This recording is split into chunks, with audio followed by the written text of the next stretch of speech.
So recently I got back into audio dramas. Back in the day I used to listen a lot to them when commuting and stuff like that. But I stopped listening a while ago, and recently I picked up a couple of shows and I've been getting back into it. But that reminded me, back in the day, like, I didn't know how to find shows, and I did what everyone does, I guess, and went into YouTube to try to find, I don't know, recommendations or reviews. But I couldn't find that much. There were a couple. In particular, I remember a channel called Mad vs. Audio Drama, but it was a pandemic project, and he was a teacher, and after the pandemic ended, he closed the channel. But so because of that, I decided to, I don't know, make a little list of my favorite audio dramas. In case someone is looking for recommendation, here it is.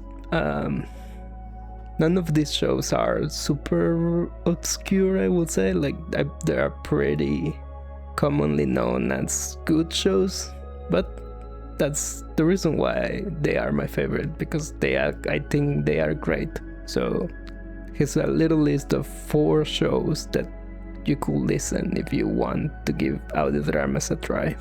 Also, and this may be the reason why there's no much of YouTube about podcasts, because I simply didn't know what to put in the screen. That's the reason why I'm a doodle, because I needed something to put in the screen and I couldn't figure out. I'm not that creative, I guess. Reports of violence erupted today in the research facility known as Limetown, located in White County, Tennessee, and home to over 300 residents. Emergency services have gathered to the isolated location as smoke rises from somewhere on the property. The first time most people heard about Limetown was on the night of February 8th, 2004. 911, what is your emergency? Hello? Hello? Hello? Are you there? Hello? Can you hear me? Yes, ma'am. What is the nature of your emergency? Emergency services in Limetown. Ambulances are out, the firemen, police, damages, and the whole army. Ma'am, I'm going to have to ask you to calm down. Turn it off! Turn it! Ma'am, are you still there? 17 minutes later, the first responders arrived to the outside gate, followed shortly thereafter by local news station WVPK, where they uncovered the troubling reality.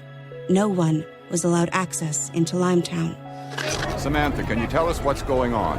Thanks, Ron. We're standing at the outer security gates of Limetown, and as you can see, there is a large gathering of police officers and firefighters here, but they are not being allowed into the facility. Not being allowed? What do you mean they're not being allowed? Who's not allowing them, Samantha? Well, we can't get anyone to speak to us right now, but we can see that there is a sizable security presence on the other side of the fence, and there seems to be an ongoing conversation. Step back into your vehicle. Can someone tell us what's happening? Get back into your vehicle now. Sorry, we're being told to clear the area now. There seems to be a lot of confusion. The reason or reasons for their denied access remains a point of contention. The next morning, there was no visible activity within the community. There is no one on the grounds that I can see, but there does appear to be a large smoldering bonfire, I would guess. There's one large stake in the ground. Hard to make out from here what I'm looking at. For the next 2 days, Limetown was dormant. All attempts at contact failed. And on the morning of February 11th, the security team left their post. Police officers on the scene were prevented, presumably by their superiors, from stopping the security team for questioning.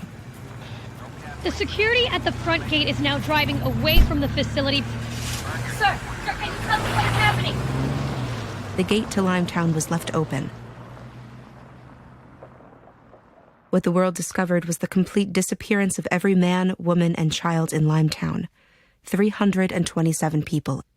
Officer, what can you tell us about the investigation? Where is everyone? Let me ask you again. Nobody's here.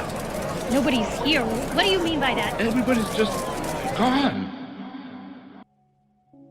The first show I want to talk about, it's called Limetown. I think it's a perfect entry point for the genre.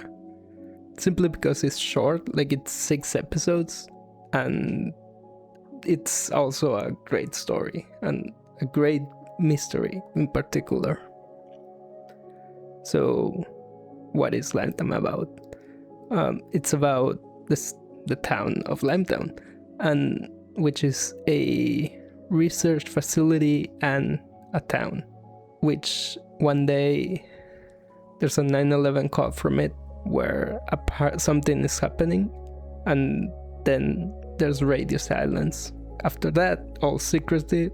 Nobody knows what people really are doing there, and nobody knows what is happening in there. A couple of days later, there's all the people in the town just disappear, and there's only one skeleton in a pyre or something like that, and that's it. The show follows a journalist who is investigating the happening, and the reason why I think it's great is because it does mystery really well. The way it does it is the first episode sets the mystery. There was this town, the people disappear. What happened to the people? We don't know. And that's it, right? At the end of the episode, for example, a little spoiler, I guess, the journalist receives a call from a Limetown survivor and says that she wants to talk to her. So now the question is, what happened? Why this person is contacting the journalist now, and what does it have to say? And every episode is like that, in the sense that they give you some questions, but at the same time they give you enough answers to keep you engaged through the whole story. So eventually, when the whole mystery is revealed, like, you have all the pieces, and it's a really good sense of discovery.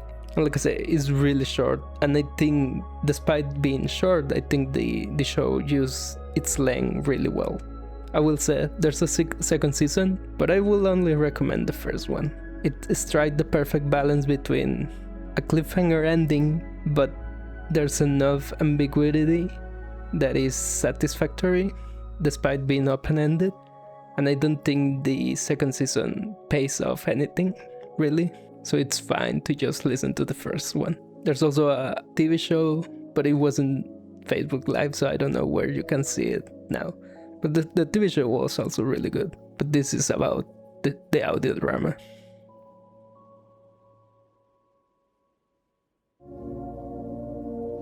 Welcome to Wolf 359.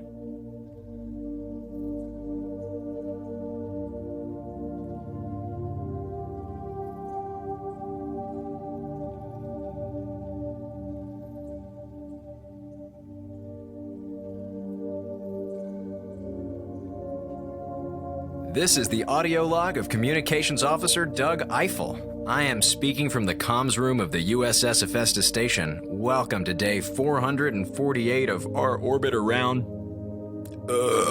Red Dwarf Star Wolf 359.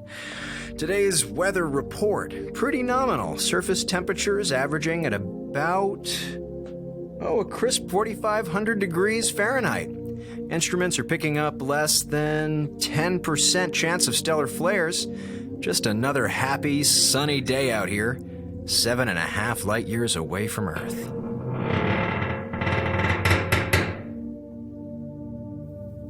Minkowski and I finally cleared up that problem with the temperature on the station. All the climate control systems are back to normal, and our stalwart autopilot Hera promises she'll be a little less gung-ho in her efforts to conserve power. You know, I understand that as an artificial intelligence, it's difficult for her to remember that human beings can't function at 400 below zero. That's fine, everyone makes mistakes. But if she could stop talking about my fragile, carbon-based, uncomfortably liquid body, it'd be a real breakthrough for human-AI relations. Speaking of scientific advancement, it's been 3 days since Hilbert's come out of his lab. I think this is the 4th time since mission launch he's been sitting with us at dinner, suddenly yelled, "Of course!" and ran off. I can't understand what Hilbert's saying half the time anyway. It's just as well I'm still banned from the lab. You accidentally knock over one vat of acid and almost burn a hole in the hull, and suddenly you're... Well, yeah, I guess that's fair. Whatever you're up to, Dr. Hilbert, best of luck. I gotta be careful with these. Minkowski confiscated another cigarette carton today. You'd think that after a year and a half on this tin can, our resident Stasi agent would let up. I get it, cigarettes are contraband, but it's not like if she let me have one, I'd immediately light it and accidentally set the station's air supply on fire. Again, the people on this station have serious trust issues. Now with the second show, we're getting really into it. It's a proper show. It's over 60 episodes, I think. It's a whole space opera, if you will. The show is called Wolf 359, and it follows the crew of the Hephaestus, Doug Eiffel, Commander Minkowski, Dr. Herbert, and Hera, the AI of the station that is orbiting around the star Wolf 359. And they are broadcasting radio signals to see if there's a response. That's the setup. But the show is really, at least for the first season, is really episodic in nature. Like, each episode is just little adventures that the crew gets into. And to a certain extent, it feels slow, I will say. The first season, the whole first season, like I say, it doesn't advance the plot that much. But that's a good part of the show, because it just lets you familiarize with the characters and makes you care about them, and the show will take advantage of that eventually. Without getting into spoilers, like, things happen in this show and can be really heartbreaking, and that's what the show does great. The characters are the heart of the show. You get invested in them, you get to know them, and you get to see them relate to each other really well. In particular, like, I love the relationship between Doug and Hera, the AI, because this was back when AI was a cool thing of sci-fi and not the vein of our existence. But their relationship is really good, and even Hera is one of my favorite characters. I wouldn't even think of a negative to the show. The only thing that I remember thinking about back when I re-listened the last time was the things get crazy in this show, and the characters are just too good. I remember thinking, like, given the circumstances, you are allowed to be a little bit more violent, I would say. But other than that, the show is great, and it's a fantastic sci-fi story.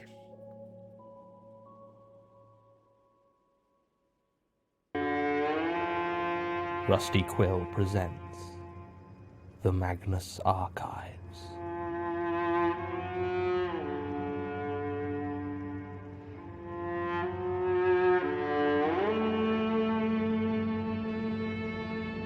Episode 1, Anglerfish.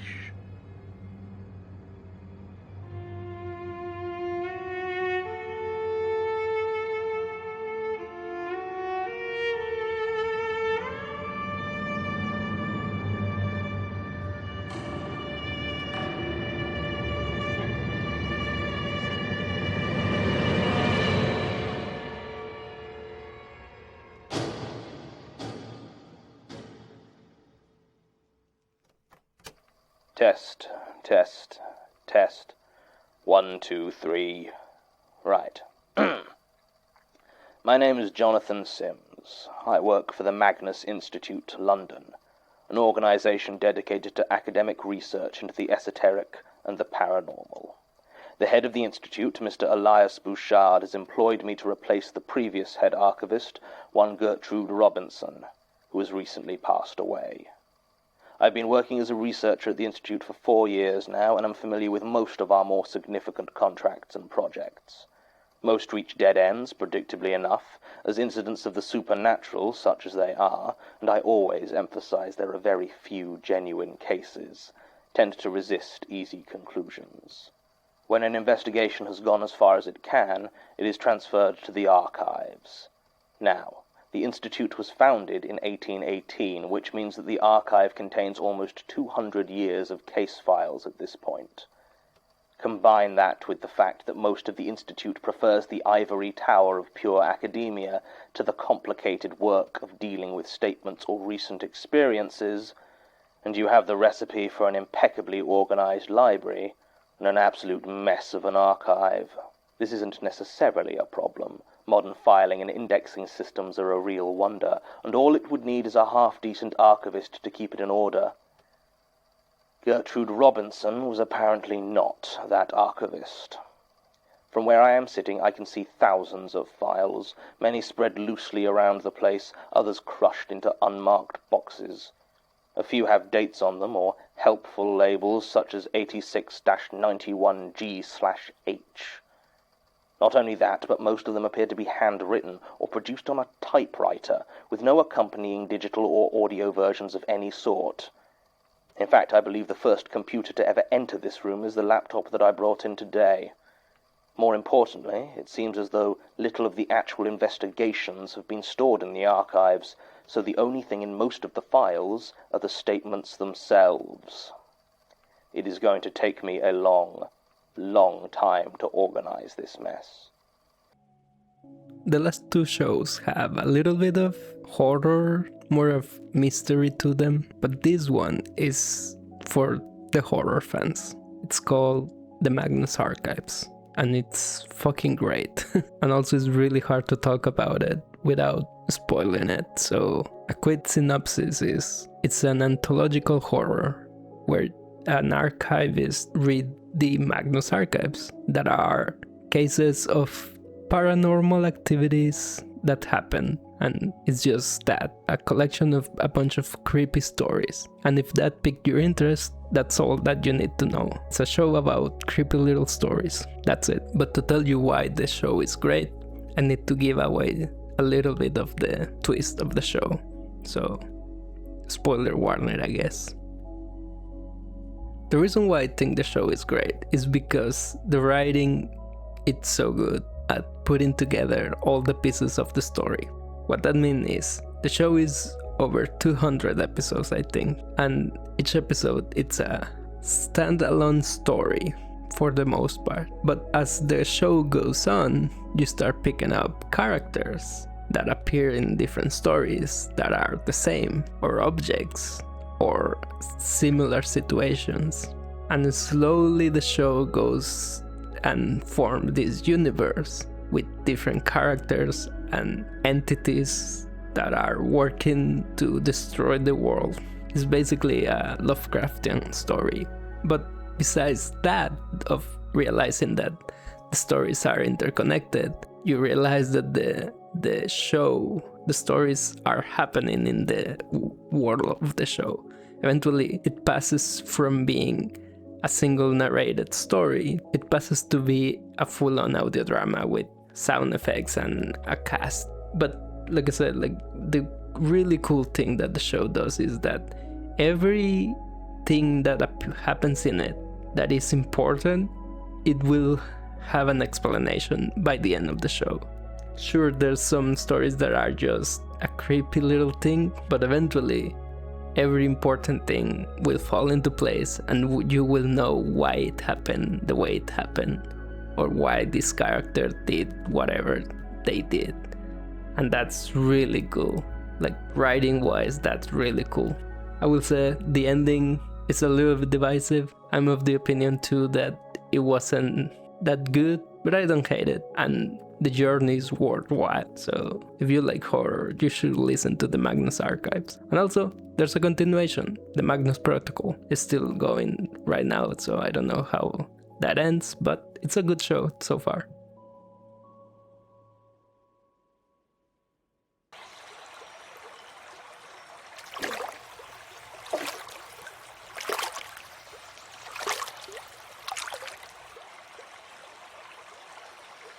Marco.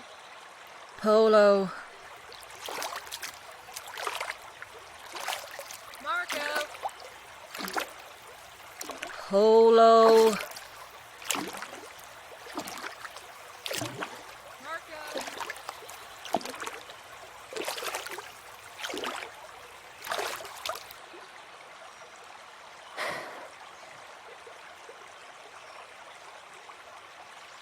I have spent my life in the shadow of this great and winding river. I have always dwelt in the shadow of my God.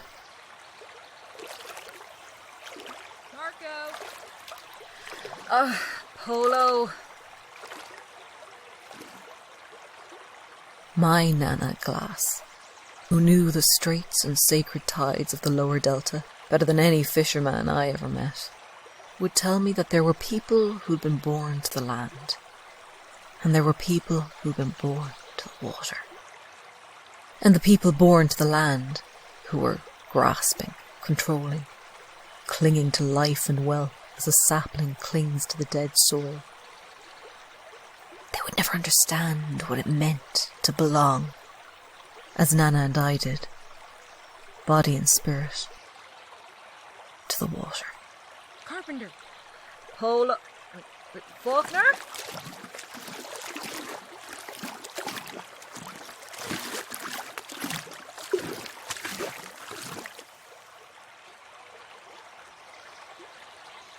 He's dead. The kneeling man, who's been bound to a post here in the depths of the mudflats, votive hooks cut into the flesh of his throat and ears, his skin baked and dried by a dozen sunrises, and his facial features eroded away into a sheet of curved white bone by a dozen high tides, is indeed dead. We've been on the road for 16 days, and I am beginning to wonder if I can stand Faulkner at all. He was well hidden. Almost missed him in the reeds. What are you looking at? The rope work's sloppy. He almost got free. Anything in his pockets? Already checked. No wallet, no phone. There's a prayer mark etched into the post, close to the bottom.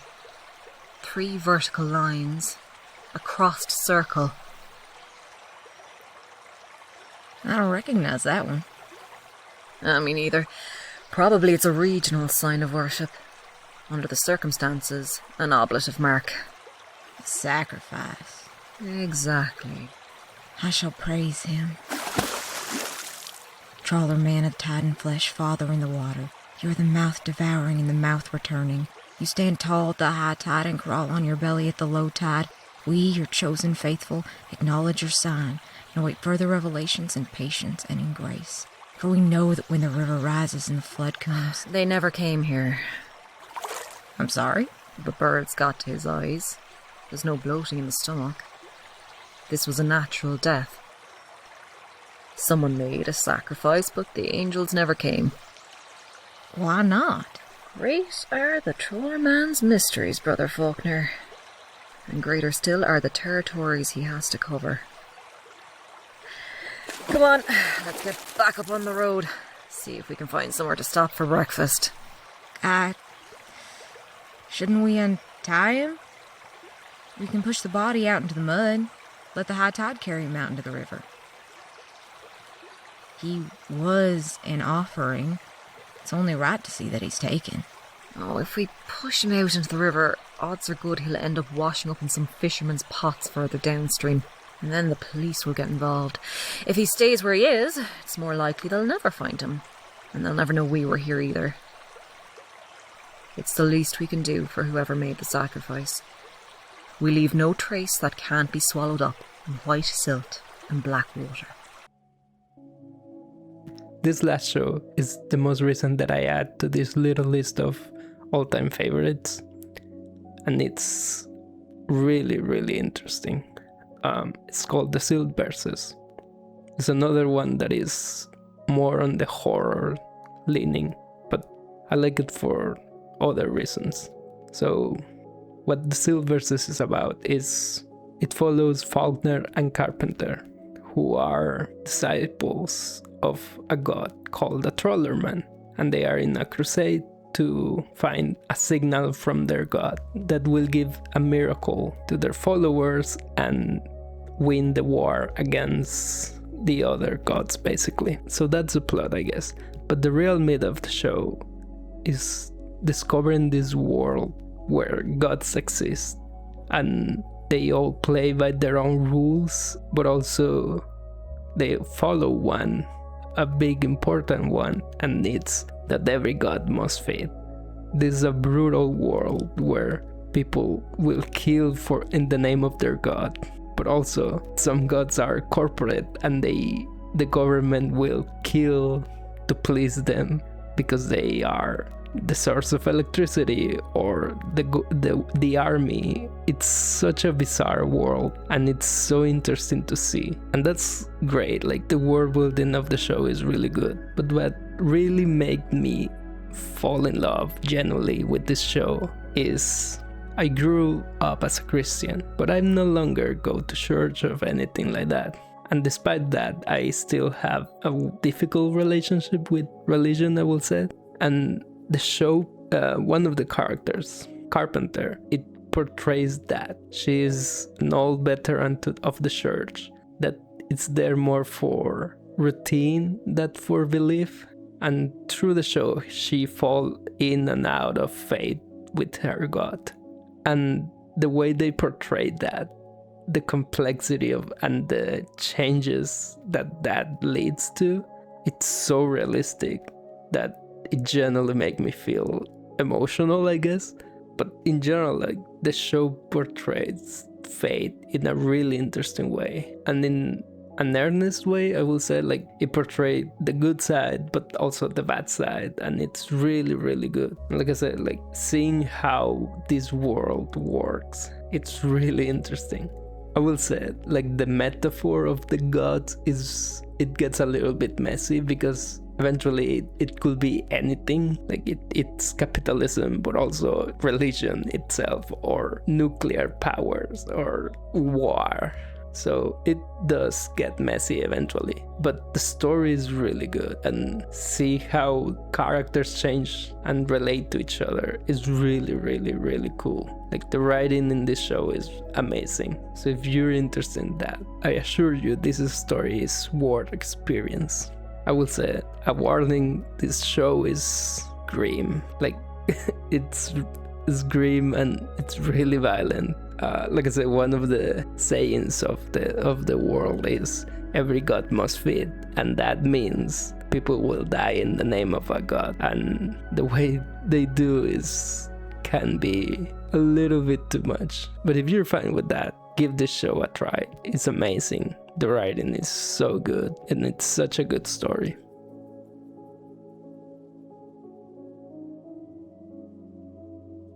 And that's it. Those are 4 audio dramas that I consider my favorite of all time. And maybe you're curious about the genre or just looking for a good story, and these are great. And also, you can do it while doing the dishes or working out, which is a great advantage of experiencing stories only through audio, that you can do a lot of other things while experiencing. So that's a great benefit that the genre has. I will say, don't use Spotify. Just download any app. Don't give Spotify the benefit of the doubt. They chill out a little bit trying to capitalize on audio dramas, but I don't trust them. Just download an app.